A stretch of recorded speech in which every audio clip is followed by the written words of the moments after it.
Fala aí, pessoas que assistem YouTube, tudo bem? Meu nome é Lucas Belo e hoje eu quero falar com vocês deste livro aqui, O Peso da Glória, do C.S. Lewis. Primeiramente, sobre o livro físico mesmo, eu sempre elogio eles aqui, né, quando eu vou fazer review do C.S. Lewis, que essas edições capa dura da Thomas Nelson são maravilhosas, elas são todas muito bem trabalhadas, os desenhos que tem, até inclusive no começo de cada capítulo, é um negócio maravilhoso. E bonito mesmo vai ser isso aqui quando eu tiver a coleção inteira na estante, né, porque absurdo de tão bonito. E bom, só pra constar, esse é mais um vídeo do projeto de leitura em conjunto do C.S. Lewis que a gente tem aqui no canal. Eu vou deixar o vídeo onde eu explico tudo no cardzinho aí em cima pra quem quiser participar, mas basicamente nós lemos um livro do C.S. Lewis por mês e discutimos ele em chamada, tanto que o próximo vai ser Anatomia de uma Dor. Então, se quiser participar, não deixe de dar uma olhadinha no vídeo lá e entrar nos grupos. E bom, agora sobre o livro mesmo.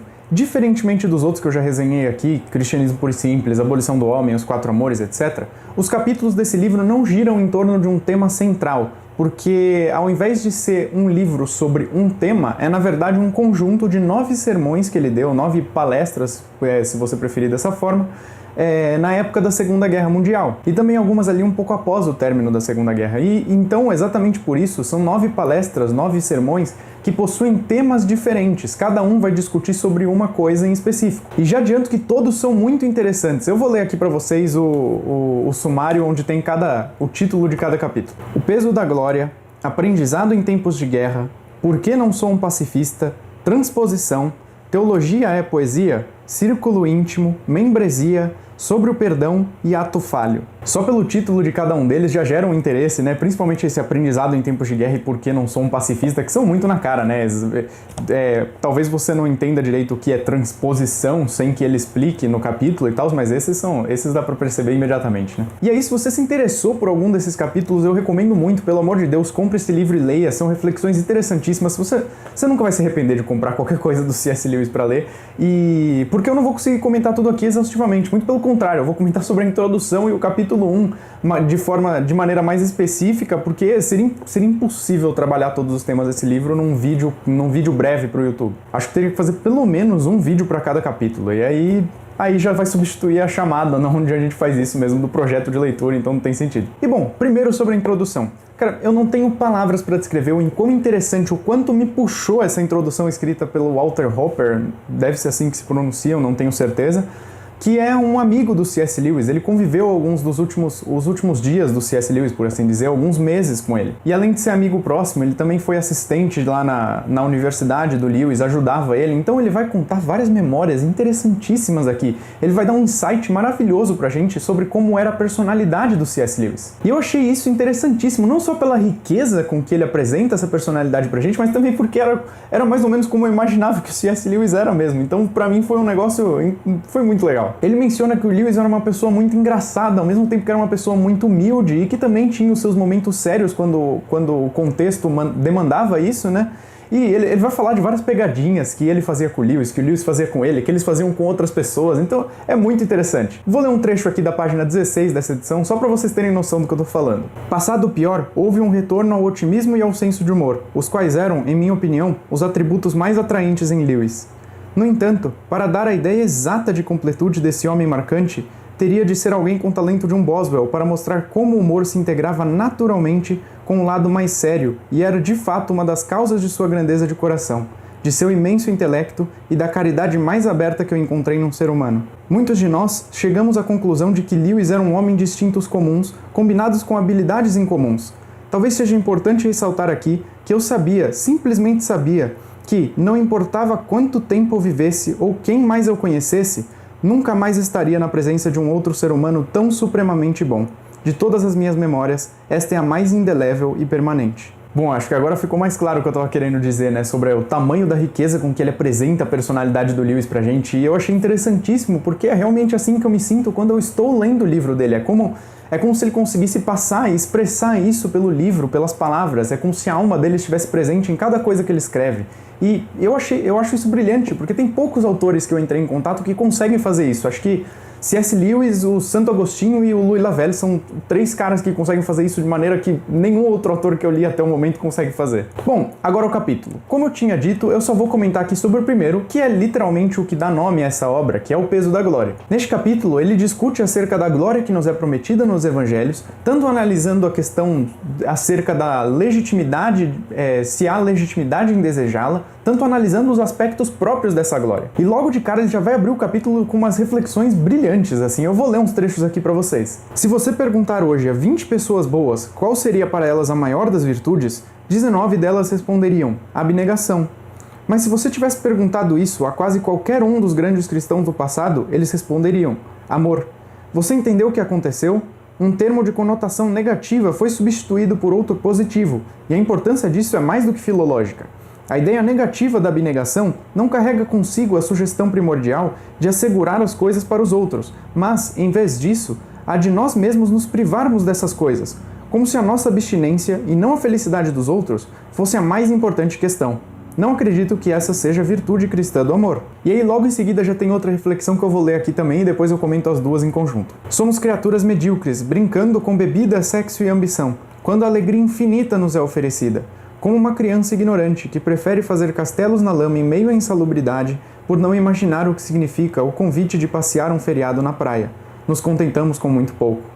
E bom, só aí já dá pra ver o quão interessante vai ser esse capítulo, né? Primeiro essa reflexão interessantíssima acerca da maior virtude cristã ter sido substituída, né? Agora não ser o amor, mas sim a abnegação. Essa inversão do conceito positivo para um conceito negativo. E assim, eu não sei vocês, mas o que eu mais percebo hoje, principalmente não só dos cristãos que nem ele fala aqui, mas principalmente, eu diria, dos não cristãos, é que todos tendem a ver o cristianismo como uma espécie de conjuntos de regras morais, uma conotação puramente negativa mesmo. Como se ser cristão fosse firmar um contrato de que você vai ter que se abnegar de várias coisas, como se fosse uma espécie de limitador para sua vida. Um negócio se tornou literalmente uma visão muito superficial e muito caricata do cristianismo. Quando na verdade um cristão verdadeiro sabe que se nós reduzíssemos o cristianismo a isso, a um contrato de regras morais, nós estaríamos o destruindo ao invés de realmente expressar o que ele é. A fé não é uma fé num contrato, é antes uma fé, uma confiança na presença real de Cristo. E vou dar uma analogia aqui que talvez não seja tão precisa e talvez não seja nem tão boa, mas é que nem você entrar pra jogar bola e você ficar reclamando, você pensar que jogar é literalmente um conjunto de regras do futebol. Você tipo, não pode pegar a bola com a mão e jogar no gol. Nossa, que limitador que é, né? Não vou nem jogar esse jogo. Olha que absurdo, é só um conjunto de regras. Ou morar em casa com a sua família. Putz, não pode, tem uma regra implícita ali na família que minha mãe não deixou subir na mesa e começar a chutar os pratos de todo mundo enquanto a gente janta. É um limitador absurdo. Olha o que é a família. A família não passa de um contrato de regras.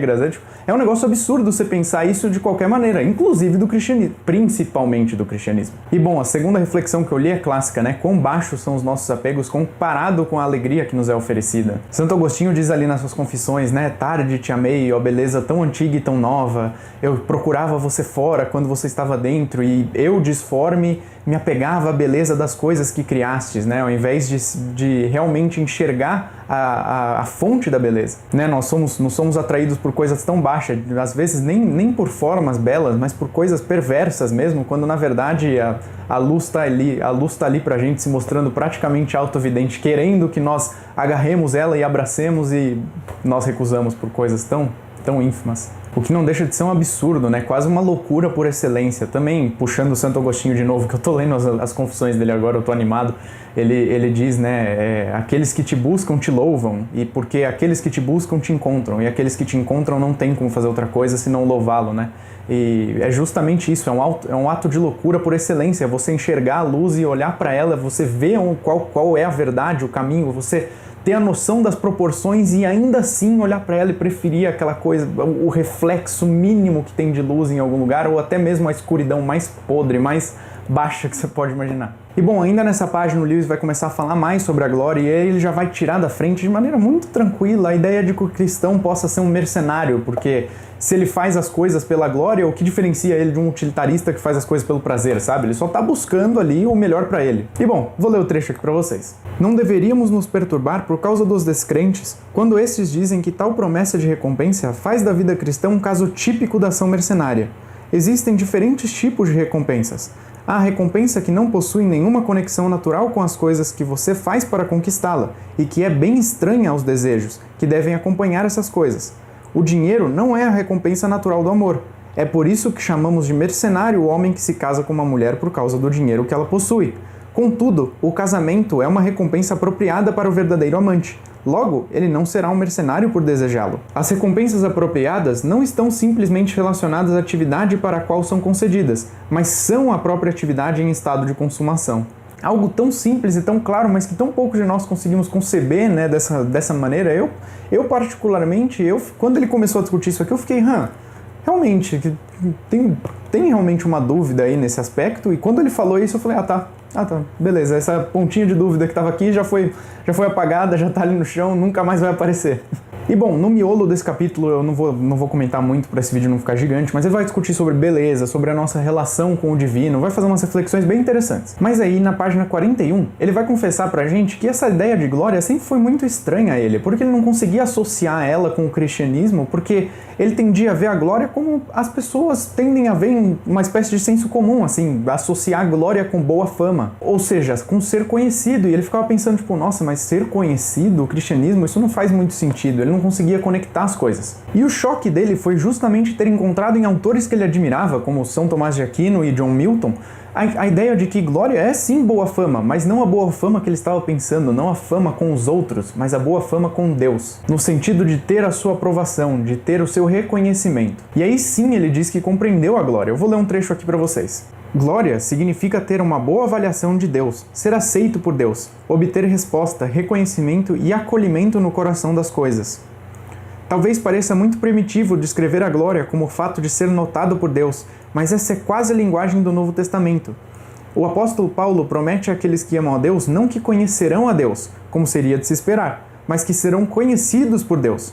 É uma promessa estranha. Será que Deus não está ciente de todas as coisas o tempo todo? Entretanto, isso ocorre terrivelmente em outra passagem do Novo Testamento.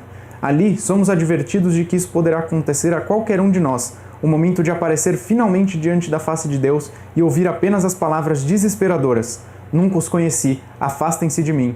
De certa forma, tão obscuro para o intelecto quanto insuportável para as emoções, poderemos ser banidos da presença daquele que está presente em todo lugar e eliminados do conhecimento daquele que a tudo conhece. Ou seja, a mensagem aí é claríssima, né? A apreciação de Deus é essa glória que nos é prometida. E como poderia ser diferente, né? Afinal, como ele mesmo vai falar aqui no decorrer do capítulo, não é um dos prazeres mais humildes aquele que a criança tem por ter a aprovação do seu pai? Por quê? Porque seria diferente da criatura e seu criador. E aí no final do capítulo ele vai fazer uma daquelas reflexões dele mais interessantes de todos os livros que todo mundo compartilha no Facebook e um monte de outras coisas.